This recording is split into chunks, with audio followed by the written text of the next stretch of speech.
Yang terhormat Ibu dosen pengampu mata kuliah klimatologi dan agroklimatologi, Ibu Wiwin Failisa Putri, SHUT, MHUT. Assalamualaikum warahmatullahi wabarakatuh.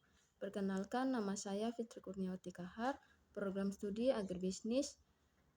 Saya dari kelompok 1 sekaligus pemateri pertama. Di sini judul materi yang akan saya bahas yaitu atmosfer. Pengertian atmosfer.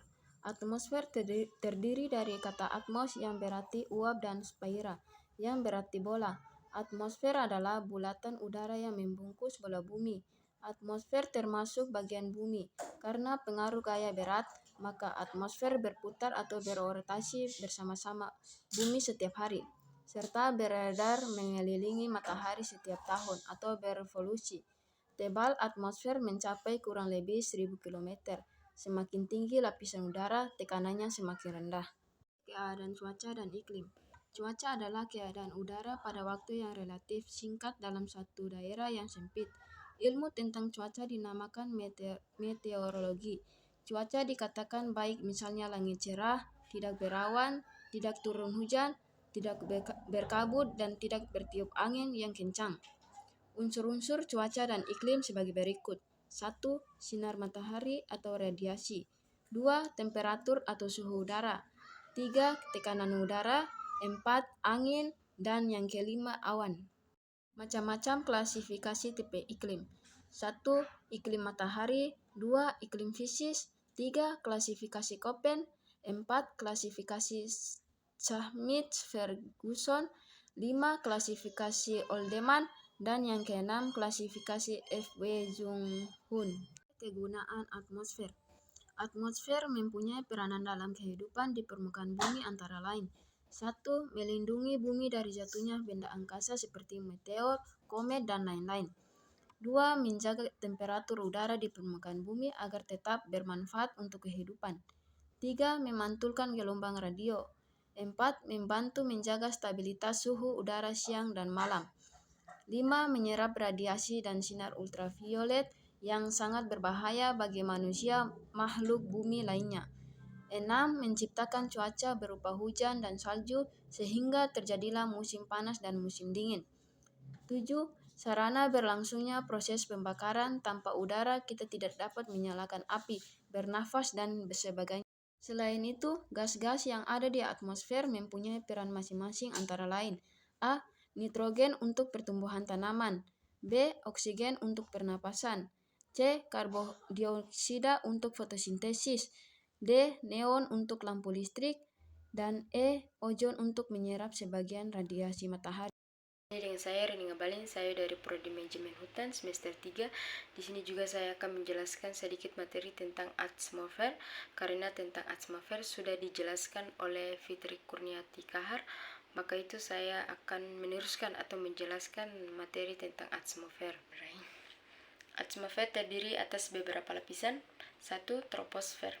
Pada lapisan troposfer yang terletak di atasnya dapat melalui konduksi, konveksi, adveksi, dan turbulensi, serta ada proses kondensasi dan sublimasi yang dilepaskan oleh uap air atmosfer. Yang pertama, A.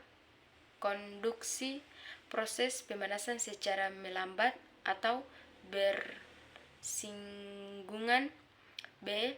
Konveksi, proses pemanasan secara vertikal. C. Adveksi, proses pemanasan secara horizontal. D. Turbulensi, proses pemanasan secara tidak beraturan. E. Kondensasi, proses pendinginan yang mengubah wujud uap air menjadi air. F. Sublimasi, proses perubahan wujud es menjadi uap air. 2. Stratosfer. Lapisan stratosfer dapat dibagi menjadi dua bagian, yaitu sebagai berikut. A. Lapisan isoterm yang memiliki temperatur 500 Celcius dan terletak pada ketinggian 35 km hingga 50 km. Sedangkan B. Lapisan ozonsfer yang memiliki temperatur yang berubah-ubah antara 50 Celcius dan 50 Celcius, terletak pada ketinggian 35 km hingga 50 km. 3. Mesosfer. Ciri-ciri lapisan mesosfer adalah sebagai berikut. A. Suhu semakin berkurang pada ketinggian 50 km. B. Merupakan tempat terbakarnya meteor-meteor hingga terurai dan jatuh ke permukaan bumi. C. Terdapat lapisan antara disebut mesopause, di mana pada lapisan ini terjadi refleksi pemantulan gelombang radio dengan ketinggian 50-90 km di atas permukaan bumi yang disebut dengan lapisan D. Dipancarkan dari bumi untuk kemudian diterima oleh tempat-tempat lainnya. D. Ketebalan mesosfer 45-750 km. E. Suhu lapisan stratosfer 140 Celcius. V. Suhu yang sangat rendah dan dingin dapat menyebabkan awan noclucent yang terdiri atas kristal-kristal es. 4. Termosfer atau ionosfer. Ciri-ciri lapisan ini sebagai berikut.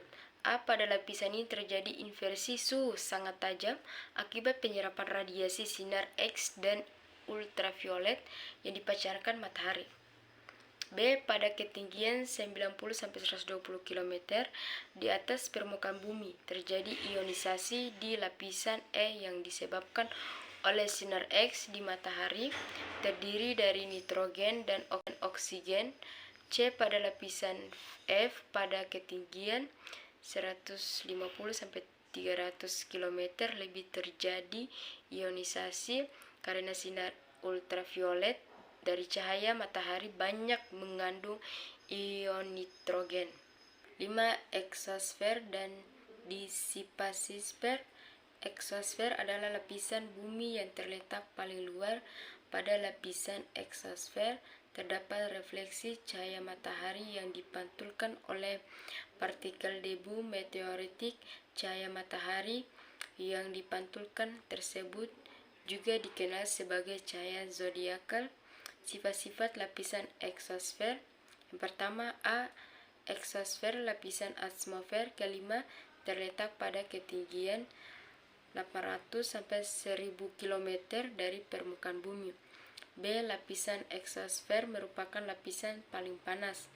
C. Molekul debu dapat meninggalkan atmosfer sampai ketinggian 3510 km dari permukaan bumi. D. Lapisan eksosfer disebut juga ruang antara planet dan geostasioner. E. Lapisan eksosfer sangat berbahaya karena merupakan tempat terjadi kehancuran meteor dan angkasa luar. F. Suhu lapisan eksosfer 75 derajat Celcius. Kesimpulan, atmosfer merupakan lapisan udara yang menyelimuti sebuah planet, termasuk bumi. Atmosfer terdiri atas 3 komponen utama, yakni gas, uap air, dan aerosol.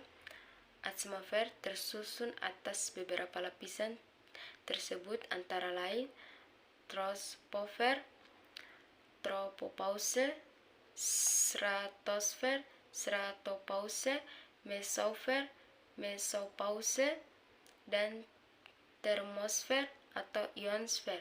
Peranan atmosfer antara lain sebagian pengendalian suhu di bumi, stabilisator unsur-unsur cuaca, penahan radiasi ultraviolet dan matahari, penyediaan O2, CO2, dan N2 bagi kehidupan, serta sebagian penunjang komunitas radio. Baik, itu saja hasil materi kami sebelumnya. Wassalamualaikum warahmatullahi wabarakatuh.